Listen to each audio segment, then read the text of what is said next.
paumanhin po? Ang nilalaman ng video na ito ay walang bahid ng pang-aalipusta sa kapwa at hindi ginawa upang suwayin ang ibang doktrina at paniniwala, kundi ang pagnanais lamang na tuklasin at ibahagi ang mga bagay na may kinalaman sa pananampalataya at pagpalaganap ng salita ng Panginoon sa paraan ng malayang pamamahayag. Kayo po ba ay naniniwala sa pag-antanda ng cross sa noo katulad ng ginawa ng mga Katoliko? Sa video na ito ay tatalakayin natin ang mga katanungan tungkol sa ginawang pag-antanda ng mga Katoliko ng krus sa kanilang noo. Susuriin natin ang mga iba't ibang interpretasyon tungkol sa wastong kahulugan ng krus, na siyang ginamit upang parusahan ang mga lumalabag sa batas ng sinaunang imperyo ng Roma, kung bakit ang pag-antanda ng krus ay hindi ginawa ng mga Protestante, bagkus ito ay kanilang pinangalanang magdadala lang umano ng kapahamakan sa sangkatauhan. Kwento at babala!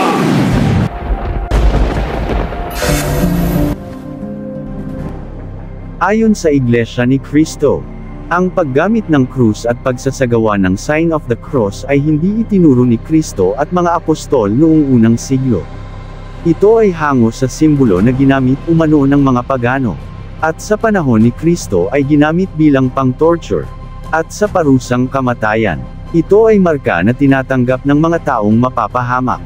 Dagdag pa ng Iglesia ni Cristo, sa Biblia, may binabanggit na tanda sa noo at kanang kamay. Pero kapansin-pansin hindi ito tanda ng mga taong maliligtas, o tanda ng mga hinirang ng Diyos, kundi tanda ng mga taong mapapahamak. Ginamit nila ang aklat ng Pahayag Kapitulo 13 versikulo 16, na nagsasabi, sa pilitang pinatataka ng ikalawang halimaw ang lahat ng tao sa kanilang kanang kamay o sa noo, maging sila'y dakila o hamak, mayaman o mahirap, alipin o malaya. At ito agad ang conclusion nila. Kaya po sa mga kaibigan naming mga Katoliko, tigilan na ninyo ang gawain iyan, dahil ang pag-antanda ng krus, o pagsa-sign of the cross ay tanda sa noo at kanang kamay. Tanda ng mga taong mapapahamak, isang gawain hindi po makapagliligtas kundi magdadala sa kaparusahang walang hanggan sa araw ng paghuhukom.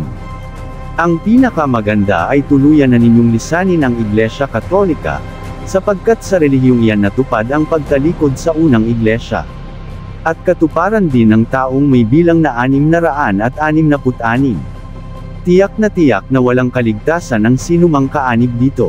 Masakit ang kanilang bintang para sa Katoliko. Ginamit nila ang mga talatang ito upang sabihin lamang na ang Katoliko ay mapapahamak sa panahon ng paghuhukom ng Panginoon. Dahil umano sa maling gawain na paglagay ng marka sa noo katulad ng sinabi sa aklat ng Pahayag. Narito ang sagot ng Katoliko. Bago pa man namatay si Kristo, ang krus ay totoong isang simbolo ng kamatayan at kasuklam-suklam. Sa lumang tipan ng sinumang namatay sa isang kahoy ay sinumpa. Sa aklat ng Deuteronomio Kapitulo 21 versikulo 23, ganito ang mababasa natin. Sapagkat ang ibinitin sa punong kahoy ay isinumpa ng Diyos. Ibinitin ang bangkay niya sa puno, hindi dapat umabot hanggang umaga ang bangkay niya roon. At ang konsepto ng pagpapatong ng parusa sa sinumang nagkasala sa lumang tipan, ay ganun din ang konsepto ng sinaunang imperyo ng Roma sa sinumang nagkasala sa kanilang batas bilang kaparusahang kamatayan. At para sa mga Romano noon, ang taong naging ibibitin sa krus ay kasumpa-sumpa din sa mata ng mga tao. Kaya nang napagkamalan si Jesus na nagkasala sa kanilang batas, sa pamamagitan ng krus siya ay kanilang pinatay. Gayunpaman, pagkatapos ng pagpapako sa krus ni Kristo, para sa mga Kristiyano ang krus ay naging simbolo ng tagumpay ng kapatawaran ng ating mga kasalanan. At alamin natin sa kasaysayan kung ano ang kababalaghan at himala na nagawa ng krus sa nauunang mga Kristiyano. Ang isang pangyayari na naganap noong ika-321 siglo. Sa taon na ito, ang krus na binansagan na isang magpapahamak na ayon sa mga ministro ng Iglesia ni Cristo, ay ang naging dahilan ng paglaya ng unang mga Kristiyano sa mga pang-uusig ng mga emperador sa Imperyo ng Roma. Kung saan si Constantino at Maxentius, parehong pag-anong Romano, ay nag-aagawan kung sino ang magmamay-ari ng trono bilang emperador ng imperyo. Dahil dito sumiklab ang isang digmaan. Subalit, sa hindi inaasahang pangitain, Noong gabi bago sa araw ng labanan, nakita ni Constantino ang isang malaking krus na nagliliwanag sa kalangitan na may mga nakatitik na salitang, in hoc signo vinces sa Latin. O sa Tagalog ay ganito, sa tandang ito ay magtatagumpay ka. Dahil dito ay iniutos ni Constantino sa kanyang mga kawal na lagyan ng tanda ng krus ang kanilang mga kalasag. Kinabukasan ay nagwagi si Haring Constantino sa makasaysayang labanan sa tulay ng Milvian.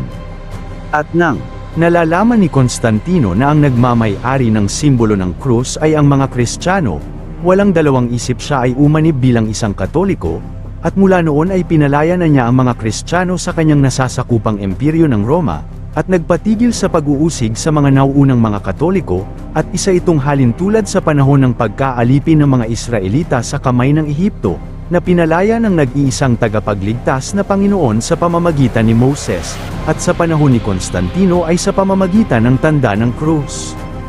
Kaya ang krus na umano'y isang sumpa at kasuklam-suklam, ayon sa batas ng imperyo ng Roma noon, ay nagiging isang panalangin para sa mga Kristiyano hanggang ngayon. Dahil ito ang nagiging instrumento ng Panginoon upang iligtas tayo sa kasalanan. Kaya sa bagong tipan, ang krus ay pinagsigawan ni Apostol Pablo sa kanyang pasasalamat bilang instrumento upang ihaon siya sa kasalanan. Sa aklat ng Galacia Kapitulo 6 versikulo 14, ito ang kanyang sinabi, huwag noang mangyari sa akin na ipagmalaki ko ang anumang bagay bukod sa krus ng ating Panginoong Hesukristo. Sapagkat sa pamamagitan nito, ang mundong ito'y patay na para sa akin, at ako na may patay na rin sa mundo. Kaya para sa mga Katoliko, ang pag-aantanda ng krus sa noo ay isang maikling panalangin mula sa pangalan ng Ama, Anak at Espiritu Santo. Tinatawagan ng isang Katoliko ang makapangyarihang Diyos upang iligtas mula sa mga masasama at sakuna. Dahil naniniwala ang Katoliko, na kung ang krus ay ang ginamit ng Panginoon bilang simbolo upang iligtas ang unang mga Kristiyano, sa pang-uusig ng mga emperador ng Roma noon, ay ganun din sa lahat ng panahon sa buhay ng mga Kristiyano ngayon. At tiyak na kailanman ay hindi kumukupas ang taglay nitong kapangyarihan bilang instrumento ng kalayaan at kapayapaan. Yan po ay mababasa natin sa aklat, Unang Korinto Kapitulo 1 versikulo 18, na nagsasabi, ang mensahe tungkol sa pagkamatay ni Kristo sa krus ay kahangalan para sa mga taong napapahamak, ngunit ito'y kapangyarihan ng Diyos para sa ating mga naliligtas. Kaya malinaw na hindi ang tanda ng krus ang nais ipahiwatig ng mga ministro ng Iglesia ni Kristo, na umano'y mababasa sa pahayag na magpapahamak, kundi yun ay tanda ng mga taong anti-Kristo. Ang tanong, saan mababasa sa Biblia na ang tanda ng krus ay makapagliligtas sa kapahamakan? Sa lumang tipan, nang nagalit po ang Diyos sa mga lumalapastangan sa Kanya, ay pinapatay ang lahat maliban sa tinatakan ng krus sa noo. Mababasa po yan sa aklat ng Ezekiel Kapitulo 9 versikulo 4 hanggang 6. Sinabi sa kanya ng Panginoon, lumibot ka sa lungsod at tataka ng krus ang mga noo ng mga taong humihibik at umiiyak. Patayin ninyo ang matanda, binata, dalaga, bata, at babae hanggang sa malipol ang lahat, subalit huwag ninyong galawin ang sinumang may mga tatak ng krus. Kaya ang ginamit po na talata ng Iglesia ni Kristo upang ipahiwatig ng ang mga may tanda sa noo ay mapapahamak. Yan po ay para lamang sa mga taong nabibilang sa numerong 666. Ngunit para sa mga totoong alagad ng Diyos, mula pa sa lumang tipan. Ang tanda ng krus ay hindi kapahamakan kundi kaligtasan. Bagkus, ang mapapahamak pala ay yung mga walang tanda sa noo. Kaya isa pong kabaliktaran ng pambabatikos ng mga ministro. Dahil hindi naman pinangalanan ng mga Katoliko ang pag-antanda sa pangalan ng demonyo, kundi sa pangalan po ng Ama, ng Anak at ng Espiritu Santo. Narito ang katibayan na nagmula din sa aklat ng Pahayag Kapitulo 7 versikulo 3. Ganito po ang nakasulat, huwag ninyong saktan ang lupa, ang dagat o ang mga punong kahoy, hanggat hindi namin natatatakan sa noo ang mga lingkod ng aming Diyos. Sa makatuwid ay maliligtas ang natatakan sa noo. At anong gawin para sa mga walang tatak sa noo? Sa Pahayag Kapitulo 9 versikulo 4 ganito ang sinabi, Ipinagbilin sa kanila na huwag saktan ang damo sa lupa, ang anumang bagay na sariwa at mga punong kahoy, kundi ang mga tao lamang na walang tatak sa noo. Ano naman ang nakatatak sa noo ng mga maliligtas? Sa Pahayag Kapitulo 14 versikulo 1. Ito ang mababasa. Tumingin ako, at nakita ko ang kordero na nakatayo sa bundok ng Zion, kasama ang 144,000 tao. Nakasulat sa kanilang noo ang pangalan ng kordero at ang pangalan ng kanyang ama. Sa makatuwid, ang nakatatak sa noo ng mga maliligtas ay ang pangalan ng Diyos na Ama, ng Anak. Ito ay walang iba kundi ang tanda ng krus, na itinatak sa noo ng mga binigang Katoliko, habang binibigkas ng pari ang mga salitang, "Binibinyagan kita, sa ngalan ng Ama, ng Anak at ng Espiritu Santo." At ano naman ang mangyayari sa darating na panahon ng mga sinabi ng Biblia tungkol sa mga taong hindi naniniwala sa krus ni Kristo? Na mababasa natin sa aklat ng Filipos Kapitulo 3 versikulo 18 hanggang 19.